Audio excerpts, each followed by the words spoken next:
Hey y'all, it's Sally Loftus. I'm excited to be with you again here today on the Pay Equity Book Club. And we are on Chapter 4 of my book. I'm going to get it really quick. Of the Pay Equity Guide for Nonprofit Organizations. And I will tell you, even though it talks about nonprofit organizations, you can still learn a whole lot about pay equity and how to implement it well at your organization by reading the book. Today we're going to talk about pay equity assessment. And so if you saw my story yesterday, I talked about how does a Harry Potter nesting doll relate to a pay equity assessment.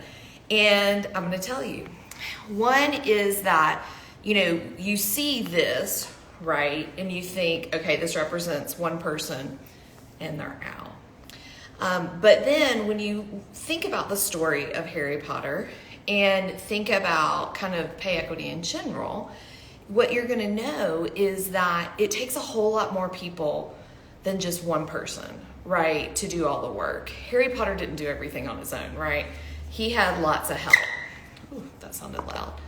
Here's Ron. He had a really great friend who was just always there for him, which is super helpful. He had Hermione, who I always try to channel my inner Hermione, but who was super smart and asked really good questions. And he had, I was like, sometimes this is easy to do and sometimes it's not. He had Hagrid, who had lots of great institutional knowledge that really helped Harry. And then you had one of the goblins. And they were the ones who ran the bank, had access to the funds, right? So a lot of times we think it's on us to do this pay equity work, but it's not always. It always takes a team. And if I've learned anything from pay equity, sorry, the goblin fell, is that, you need to be in community. So today I want to talk to you about how to do a pay equity assessment. And I'm going to take off my glasses because the light is in my glasses, but I'm going to walk you through how to do a pay equity assessment. For the record, the instructions to do this and the template are both in the free Pay Equity Collective website at loftuspartners.com. So I would love for you to join there. No obligation other than just a login. There's a lot of great information there. So if you want to do this on your own for free, log in there, get the stuff. Let's do it. So let's kind of talk about how to do this. So in the book, I talk about, basically the pay equity assessment is something that you do after you get that preparation. And you'll see some of the stuff we do in preparation show up in this assessment. So I'm just going to walk you through each of these steps and talk a little bit about them. The first thing is going to be gathering your pay data. So this may seem like an easy task. Not everybody has it. You may have like a human resources information system or payroll software where you can pull this data, which is great.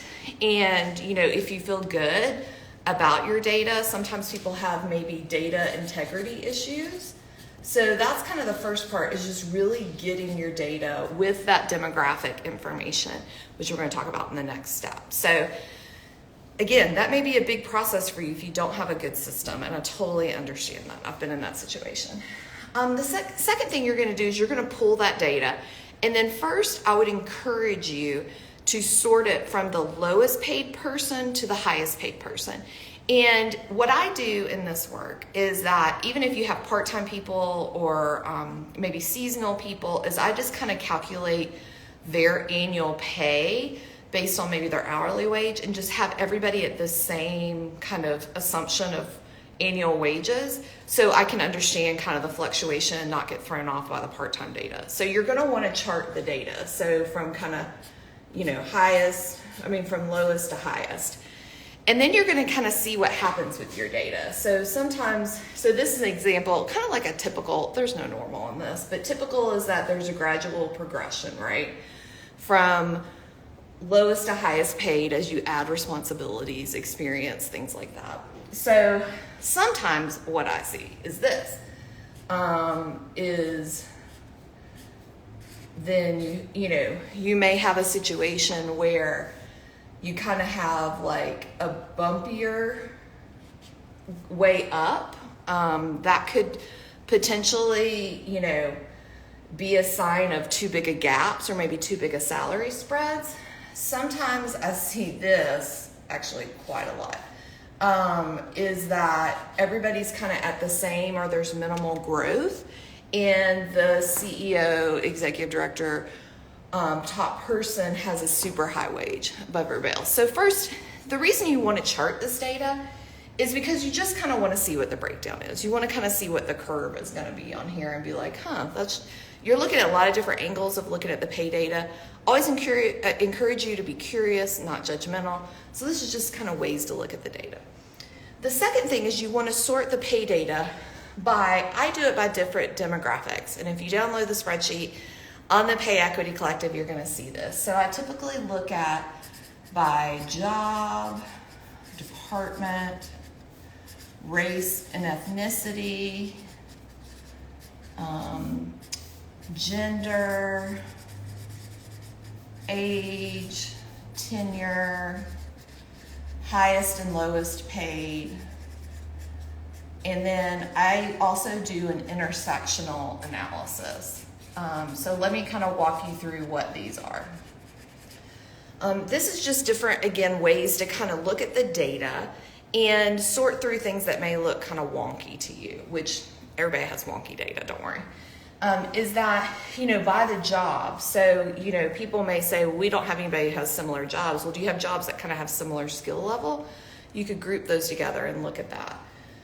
By department, sometimes, I find this a lot too. Sometimes groups will have made a decision in the past, whether it's in the past 2 years or past 10 years, where they're like, wow, we really need to, we value our IT department, so we're going to pay them more than what we pay other people because we need that help. And that's a decision that was made a few years ago, and they've never updated it.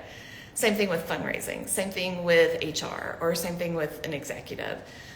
Programs, there's different things. So kind of seeing are there departments that are being paid more, and is it because they just have more skilled people with more experience, more responsibilities, or is that kind of an antiquated assumption that needs to be updated?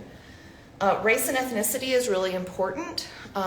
You probably have access to that data if you've gathered it in the job application process. I realize not everybody has it, and there may be some privacy issues, but really understanding the race and ethnicity, and does it reflect the clientele you serve?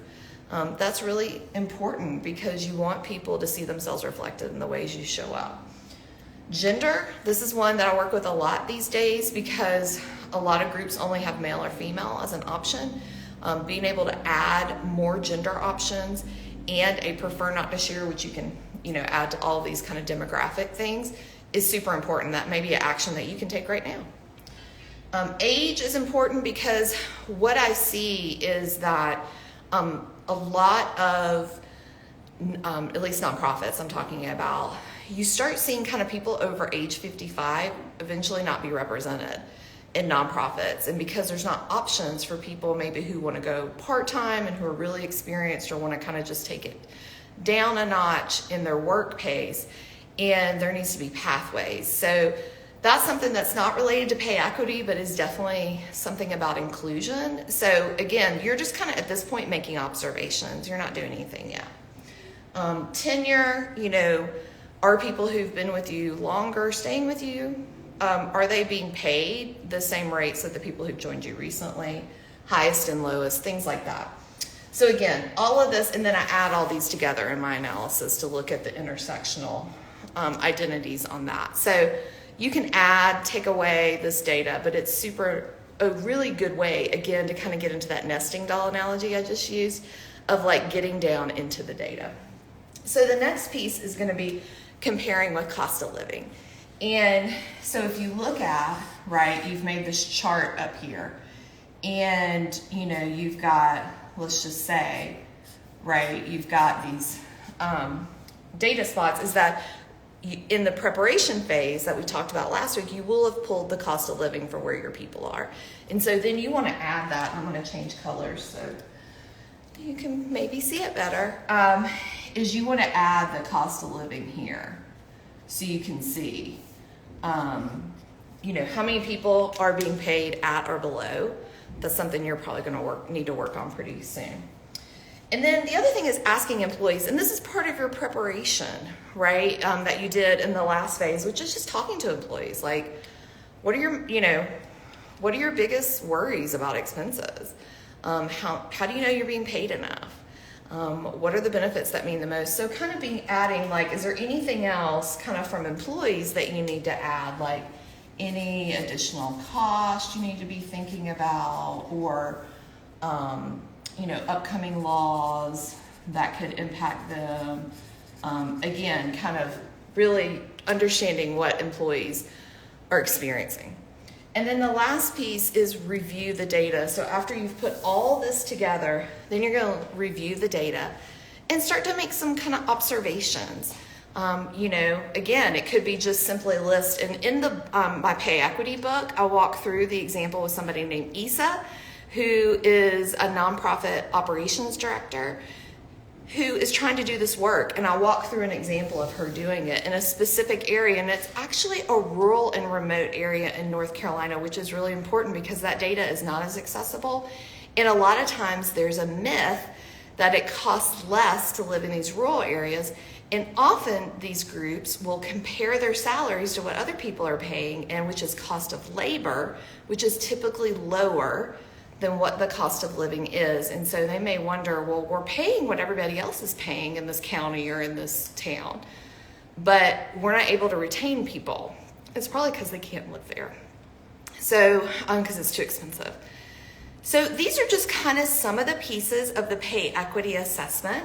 Again, I go into a lot more detail in the book. Would love for you to purchase the book, read through that, join the Pay Equity Collective so you can get more information, do this on your own. Happy to hop on a free 30-minute call if you work on this and just kind of talk to you about your results. Happy to do that. And then also I want to add that I'm hosting a free webinar on September 12th, 2024 about pay transparency, which is connected to the pay equity stuff. And more importantly, if you do pay transparency well, it's going to be a trust building action with your employees. But if you don't do it well, then you could erode trust, which is a huge issue now. So go to my website, loftuspartners.com. You can see the sign up there. And I look forward to joining you next week when we talk a lot more about leadership buy-in, which, by the way, this information is going to go into your presentation for leadership buy-in. So you'll have lots of data to share. Have an amazing week.